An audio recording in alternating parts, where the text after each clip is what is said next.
Good morning friends, मेरा नाम अभिषेक है और मैं एक बार फिर से आ गया हूँ आर्यभट्ट ट्यूटोरियल से आपके सामने। और आज हम स्टार्ट कर रहे हैं टॉपिक अरिथमेटिक प्रोग्रेशन यानी कि एपी। ये हमारा चैप्टर स्पेशली क्लास 10th में है। क्लास 10th बोर्ड्स के लिए ये चैप्टर पढ़ा जाता है। बहुत इंपॉर्टेंट चैप्टर है मैथमेटिक्स के अंदर। आई थिंक किसी बुक में चैप्टर 4 या 5 ये मेंशन होता है। क्या होता है, क्या है, इसकी स्टार्ट करते हैं आज। ये देखिए, अरिथमेटिक का मतलब है कि वो नंबर से डील करेगा। यानी अरिथमेटिक का मतलब होता है कि it deals with number. It deals with number, ये मतलब है अरिथमेटिक का, आपको पता है। और अगर कोई चीज ज्योमेट्रिक है तो इसका मतलब वो फिगर से डील करता है, ज्योमेट्री से डील करता है। ये अरिथमेटिक है मतलब कि ये डील कर रहा है आपका किससे, नंबर से। और प्रोग्रेशन का मतलब आप समझ सकते हैं कि किसी पर्टिकुलर सीक्वेंस में ये प्रोग्रेस कर रहा है। क्या मतलब है, देखते हैं। देखिए, एक एग्जांपल हम लेते हैं अरिथमेटिक प्रोग्रेशन का।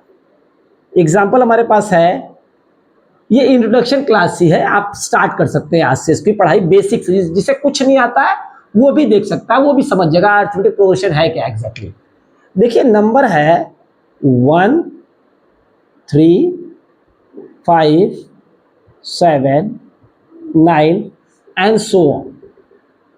इसका ये मतलब है कि ये नंबर, हर नंबर में आप देख रहे हैं कि यहां पे डिफरेंस है +2 का, +2 +2 +2। यानी इस पे +2 को ऐड करेंगे तो ये आ जाएगा, +2 को ये, +2 को ये, +2 को ये। ठीक है। अब देखिए, इससे एक और बात समझ में आई। ये नंबर, ये जो नंबर दिया हुआ है, जो मैंने एग्जांपल लिया है, ये नंबर एक डेफिनेट ऑर्डर में लिखा हुआ है। और इसी डेफिनेट ऑर्डर को हम कहते हैं सीक्वेंस। क्या कहते हैं इसे? Sequence. A pattern of number written in a definite order is called sequence. और इसी सीक्वेंस में, इस सीक्वेंस में अगर किसी कांस्टेंट का गैप है तो उसी को कहते हैं हम अरिथमेटिक प्रोग्रेशन, यानी कि एपी। समझ गए आप? अगर कोई भी चीज एक डेफिनेट ऑर्डर में लिखी हुई है तो उसे सीक्वेंस कहते हैं। जैसे लोग नहीं कहते हैं क्लास में कि बच्चों एक सीक्वेंस में बैठ जाओ, जस्ट बी इन सीक्वेंस। तो कोई भी एक डेफिनेट ऑर्डर होगा, उसको एक सीक्वेंस में होगा। अगर वो सीक्वेंस में एक कांस्टेंट गैप है तो वो एपी है। आप समझ रहे हैं? जैसे अब मैं इस एग्जांपल को थोड़ा टफ कर देता हूं। अगर क्लास में कोई लड़के खड़े हैं इस तरह से, मान लीजिए शुरू में जिसकी हाइट 120 सेंटीमीटर है, फिर 125 सेंटीमीटर है, फिर 130 सेंटीमीटर है, 135 सेंटीमीटर है, तो इनका जो गैप है वो +5 फिक्स है। +5 तो ये सीक्वेंस में भी हैं, और चूंकि इनका गैप कांस्टेंट है इसलिए इनको कहते हैं सर ये सभी लड़के इसमें खड़े हैं अरिथमेटिक प्रोग्रेशन। कभी कभी कुछ सीक्वेंस ऐसे भी लिख के आते हैं, मैं एक बार रब कर देता हूं, आप इसे नोट कर लेंगे मेरे साथ, आप इसे लिखते भी चलेंगे अपनी कॉपी में। देखिए, जितना आप लिखेंगे उससे ही आपकी प्रैक्टिस होगी और तभी आप सीख पाएंगे। मैं इसे 0 से पढ़ा रहा हूं, एकदम बेसिक से। आप कह सकते हैं इंग्लिश में एक वर्ड है, मैं इसे शायद जेनिक्स से पढ़ा, जेनिथ से पढ़ा। जेनिथ का मतलब होता है टॉप टू बॉटम। जेनिथ का मतलब होता है बेटा एकदम बॉटम, एंड जेनिथ से हम लोग पढ़ेंगे एपेक्स तक। तो कुछ वर्ड्स आपको इंग्लिश के भी इसमें स्ट्रांग हो जाएंगे। जेनिथ से लेके हम लोग पढ़ेंगे एपेक्स तक, फ्रॉम बॉटम टू टॉप पढ़ेंगे। ये तो बेसिक्स है, and we will go on the applications as well. कैसे कभी कभी किसी के बॉस कह देते हैं, आपके फादर के बॉस कह देते होंगे कि आपकी सैलरी हर महीने 500 बढ़ेगी, 500 बढ़ी, अगले महीने आपकी सैलरी 1000 बढ़ जाएगी, फिर अगले महीने आपकी सैलरी 1500 बढ़ जाएगी, ऐसे बढ़ जाएगी आपकी salary as per the bonus, as per the fulfilment of target. आपके कहते होंगे आपके पापा से, आपके बॉस को भी आप पूछेंगे तो सो ये क्या बढ़ रहा है? उन्होंने एक्चुअली कुछ किया नहीं है, इतना कौन ऐड करेगा? They will use a formula of AP. AP का फॉर्मूला यूज कर लेंगे एंड दे विल नो कि कितना पेमेंट उन्हें करना है। तो ये एपी है। अभी कुछ और एग्जांपल्स लेते हैं फिर देखते हैं। देखिए ये +2 कैसे आया, ये भी समझना बहुत जरूरी है। अभी बता दो मैं कैसे आया, मैं स्टार्ट कर रहा हूं इससे। ठीक है,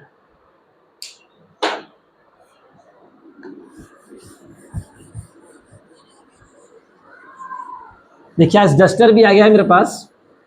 आप लोग जितना ही लाइक कमेंट करेंगे उस हिसाब से मैं और एनर्जी के साथ इसे पढ़ा पाऊंगा।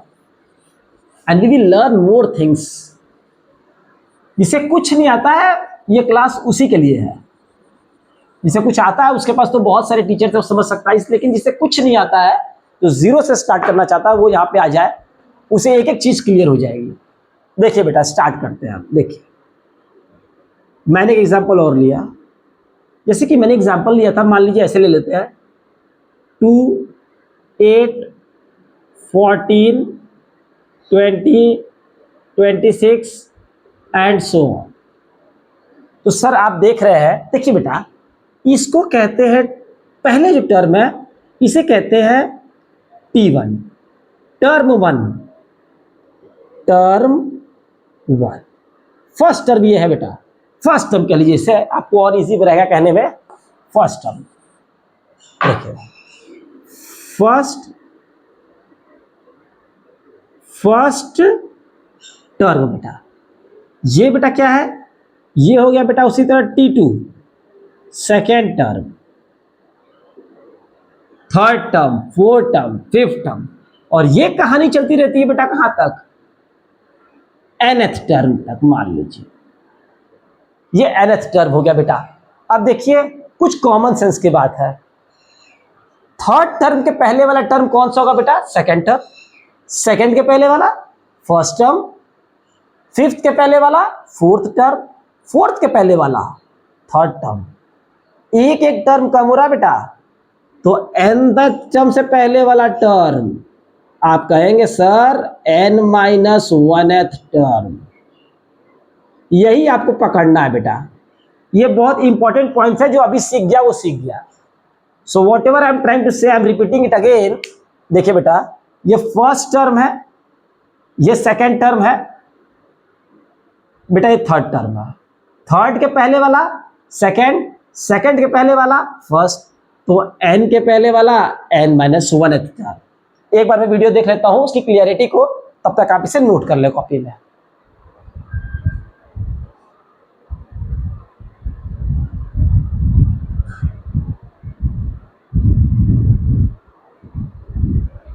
ठीक है बेटा, क्लियर है।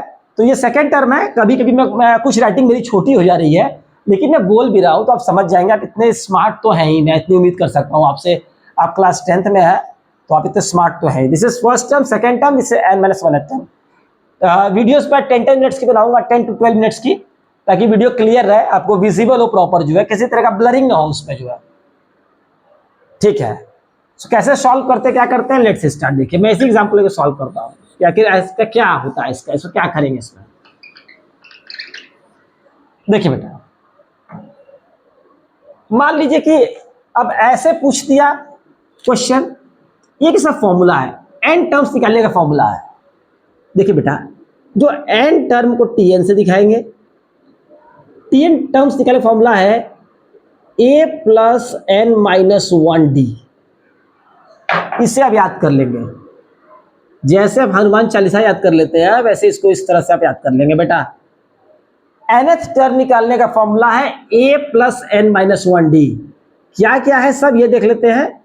a जो बेटा है वो है first term, first term of AP a है, 2 है, 2 क्या है वो a है, first term of AP। n क्या है बेटा, number of terms of AP। ठीक है बेटा, कितने टर्म्स तक निकालना है, क्या है ये है बेटा। D क्या है, कॉमन डिफरेंस।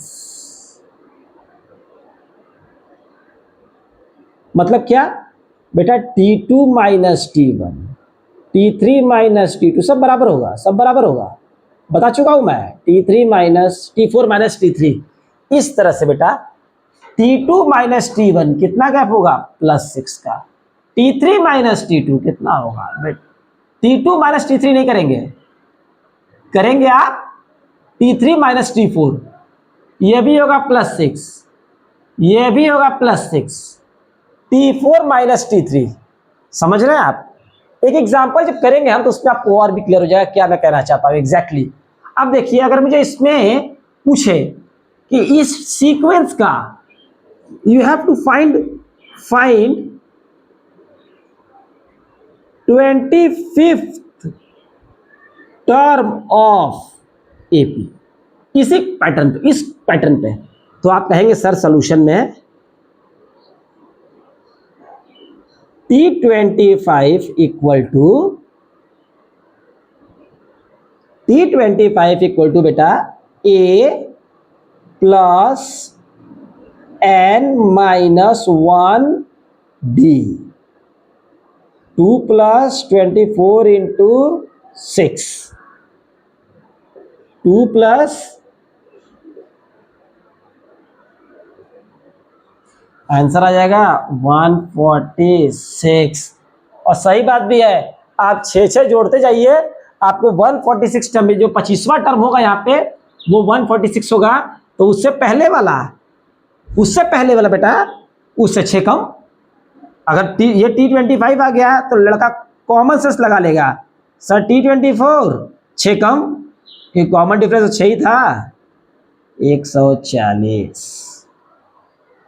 ठीक है बेटा, क्लियर है? बहुत इजी है यार, हल्का है बहुत, बस आप देखेंगे और समझ जाएंगे, कुछ इसमें बहुत सर दर्द नहीं है। कुछ इसी तरह क्वेश्चंस आते हैं एपी में, कभी मल्टीपल चॉइस में, कभी कहीं पे भी। तो आज इसे रिवाइज करें, मैं नेक्स्ट वीडियो शूट करता हूं 10 मिनट्स की, तो उसमें अपन देखते हैं कि कुछ और नए सवाल कैसे कर सकते हैं। Thanks for your time, like me, subscribe की, बाय बाय।